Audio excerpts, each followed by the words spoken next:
Et top chrono. 15 minutes les gars. Le quiz. 15 minutes les gars. Le quiz. Vous avez 15 minutes à perdre, passez-les avec nous et rassurez-vous, le chrono est lancé, on ne dépassera pas les 15 minutes les gars. Le quiz. 15 minutes les gars. Allez. Bonjour Christophe Ajus, bonjour tout le monde. Bonjour Charlie Weber, bonjour à toutes et à tous. Des questions, des réponses, des infos utiles et inutiles. C'est la version raccourcie à 15 petites minutes les gars. Le quiz. Ouais. D'ailleurs dites-nous, est-ce que vous préférez 40 mètres les gars ou 15 minutes les gars? Oh, Je sais pas, dites-nous. Je demande, oh. Non mais bientôt on va rendre payant le 15 minutes. C'est vrai. On va faire un Patreon. Comme les Américains. Allez la thune les gars, la thune. Ah ouais. Bon allez on va faire rapide, moins de 15 minutes forcément. Question numéro 1, on va commencer gentiment. De quelle couleur Oh. Non. Allez, De quelle couleur sont les taxis à New York? quand même. Oui mais parce qu'il y a une petite histoire sympa. Ouais, elle a l'air longue d'ailleurs. Elle est Combien de méga lignes longue, elle va 7 minutes, on n'aura que 2 questions aujourd'hui. Vous étiez déjà à New York? Oui. Moi aussi. Cool. Dites-nous si vous étiez déjà à New York en commentaire, n'hésitez pas. Bon bah la réponse elle est jaune, hein. Je pense que tout le monde l'a. La réponse elle est jaune. Elle est jaune. Elle est jaune, c'est là. Elle est jaune. Oh Michel! Le Chicago Tribune raconte que la couleur jaune aurait été choisie en 1915 par John Hertz alors qu'il fondait... Hertz, c'est les locations de voitures. Peut-être. Bah, peut-être sans que ça- doute, oui.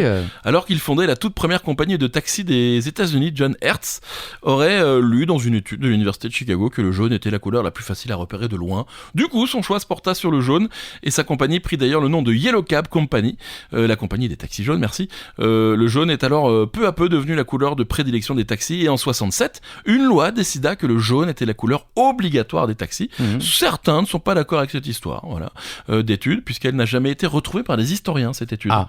Voilà. L'étude qui lui a dit que la couleur Voilà. jaune. Ok. C'est ça. On pense plutôt à cette famille originaire à la fois d'Allemagne, d'Autriche et de Suisse, les Turnen Taxi.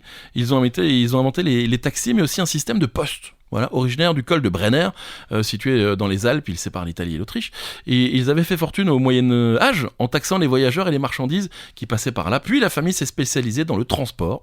Quand la famille tourne au J'aime bien comment vous dites en taxant les voyageurs, les marchandises qui passaient par là. En gros, raquette quoi. raquette, Tu frère. passes par là, vas-y, la Donne thune. la thune là, donne la thune là, frère. Il parlait comme ça à l'époque d'ailleurs. Ah au ouais, Moyen je Âge. sais, bien sûr. Puis la famille s'est spécialisée dans le transport. Quand la famille Turnen Taxi a inventé les taxis, comme ces armoiries étaient sur fond jaune, c'est devenu la couleur des taxis. Mhm. Mais aussi de la Poste. Ah.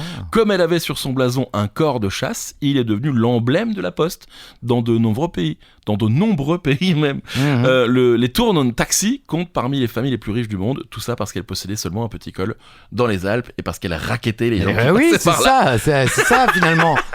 Bon, Je veux dire, peut-être- au bout d'un moment, quand il dit il y a une taxe, en gros, on prend ta thune Ah, quoi. thune. Bon, le jaune vient peut-être de là et les cornes de brume aussi pour la Poste qu'on voit encore en Allemagne. Ah bon? Et je crois aux États-Unis aussi, je crois que Ah, la Poste. ça, elle est- j'ai jamais fait gaffe. Ah ouais. Question numéro 2. Petite capitale. Ça faisait longtemps. De C'est vrai. quel pays la ville d'Abuja est-elle la capitale? Vous aimez bien les capitales. Non, mais bon. Si, bah. C'est facile. Oui. Bon, il y a combien de questions? Encore 2. Bon, allez, une capitale. Voilà. Bah, elle est pas facile. Non, parce que honnêtement, je savais pas. Bah non. Si je vous dis Lagos, Ah bah oui. le Nigeria, Bien sûr. mais en fait non, Ok. c'est Abuja. Et c'est le cas depuis 1991. Ah ouais. Située dans le territoire de la capitale fédérale, cette ville, planifiée de 713,5 km² est au centre du pays afin d'équilibrer les pouvoirs ethniques et religieux. Elle devient officiellement la capitale du Nigeria, donc le 12 décembre 91, remplaçant ainsi la mégalopole côtière de Lagos. En 2019, on estime qu'Abuja compte 2 695 000 habitants. Moi, je pense que beaucoup de gens voulaient redemander la capitale du Nigeria. Lagos. Bah oui, Eh ben pas du tout, c'est Abuja. Abuja. Abu Dhabi. Question numéro 3. Question gastronomie, vous connaissez les macarons? Oui, Vous aimez bien? ça. Quel enthousiasme. Moi, je déteste ça, je vous le dis. Mais est-ce que vous connaissez leur équivalent italien? Vous détestez les macarons. J'aime pas les macarons, je Pourtant, trouve ça c'est trop bon. sucré. Bah, justement. C'est surfait, c'est de la merde.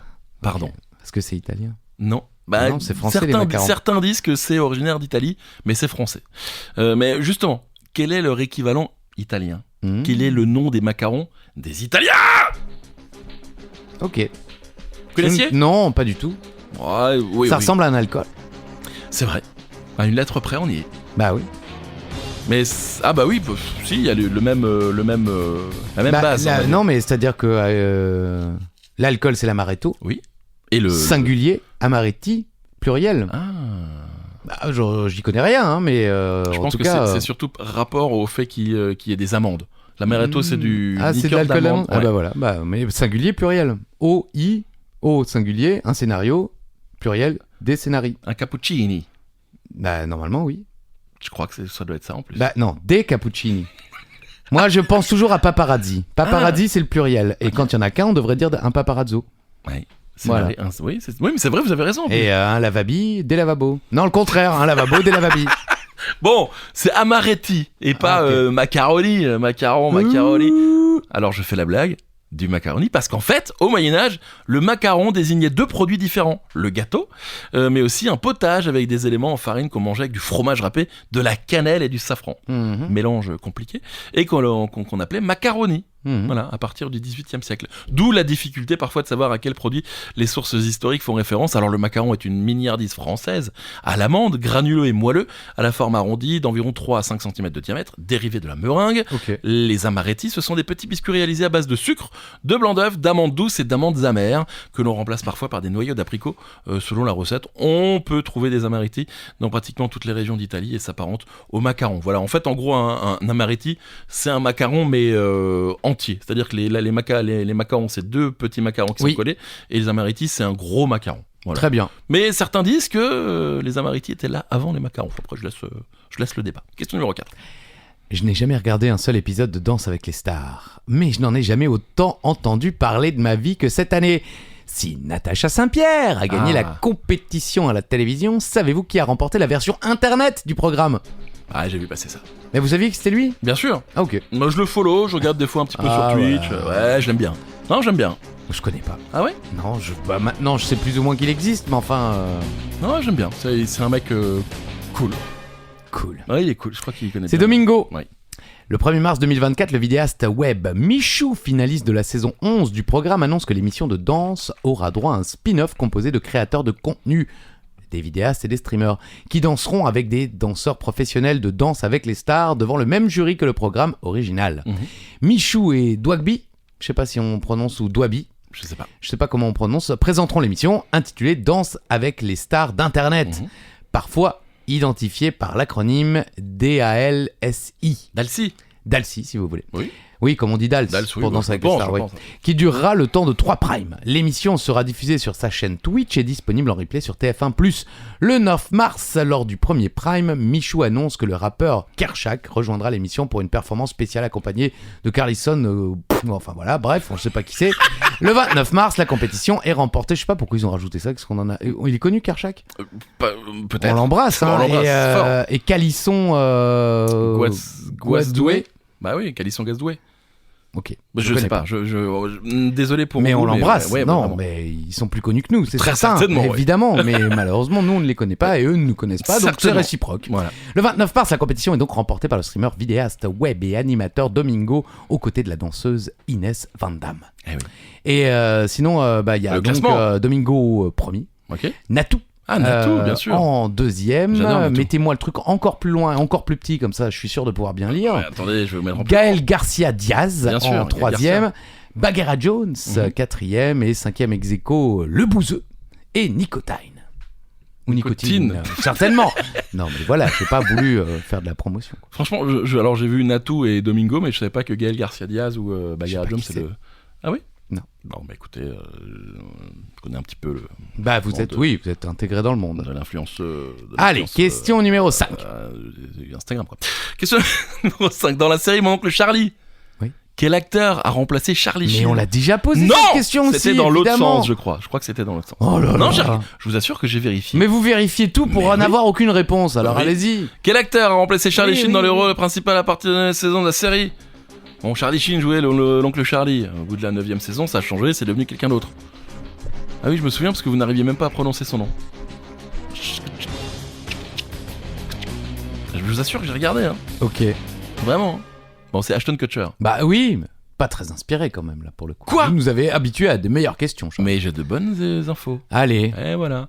Bon, le 24 février 2011, CBS annonce la suspension du tournage des 4 épisodes restants de la 8e saison à la suite des commentaires insultants proférés par Charlie Sheen envers Chuck Lorre, le producteur exécutif et le reste de l'équipe de production. Ouais. Au cours de l'Alex Jones Show, Charlie Sheen ayant notamment appelé Lorre par son nom hébreu.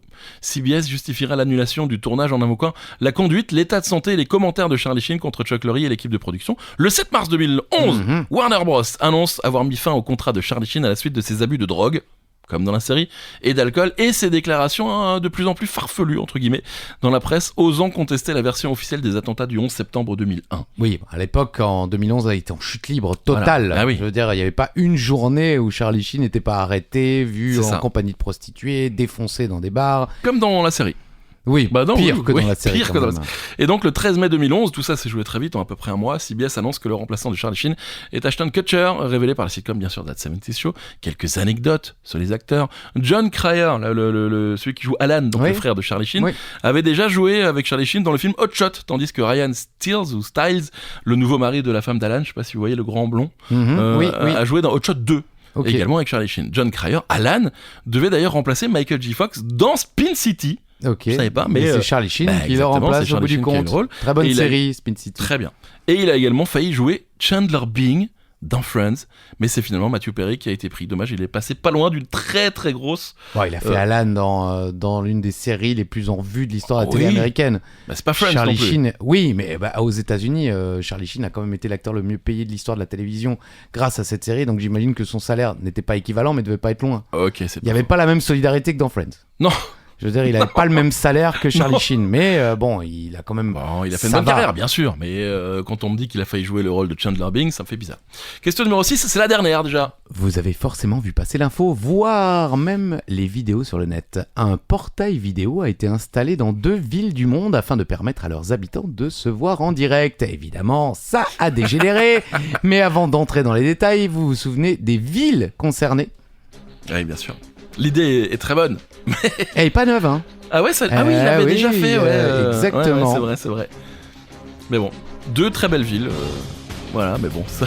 il y a quand même des gens. Là, il y a des gens, en Il y a fait, des c'est gens. ça. Le truc, c'est que ça aurait été mieux de les mettre directement dans la jungle. Au moins, ce seraient des animaux qui se C'est seraient vrai. vus entre eux. Parce que là, finalement, les gens se sont comportés comme des animaux. C'est vrai. Alors, c'est New York et Dublin. Oui. New York, je savais. Dublin, j'aurais pas été catégorique. Ok. Le concept de sculpture portal est créé par Benedictas Gillis.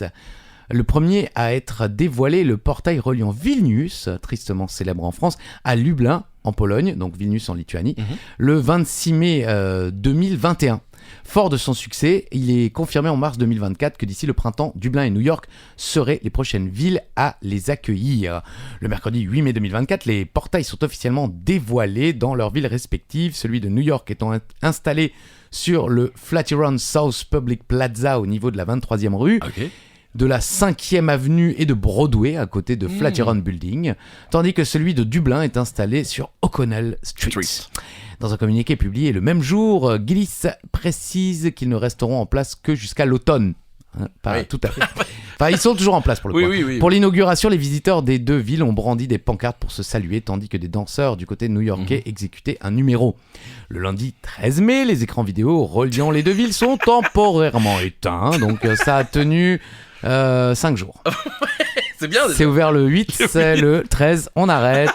Tout va bien à la suite d'informations selon lesquelles les participants se comportaient de manière inappropriée. Il suffisait de regarder Internet. Hein. Ceux du côté de Dublin ont été vus affichant de la pornographie et des images sur les attentats du 11 septembre, ainsi que des propos haineux depuis leur écran de téléphone sans compter les flashs intempestifs. De plus, un mannequin OnlyFans à New York a montré ses seins devant l'installation.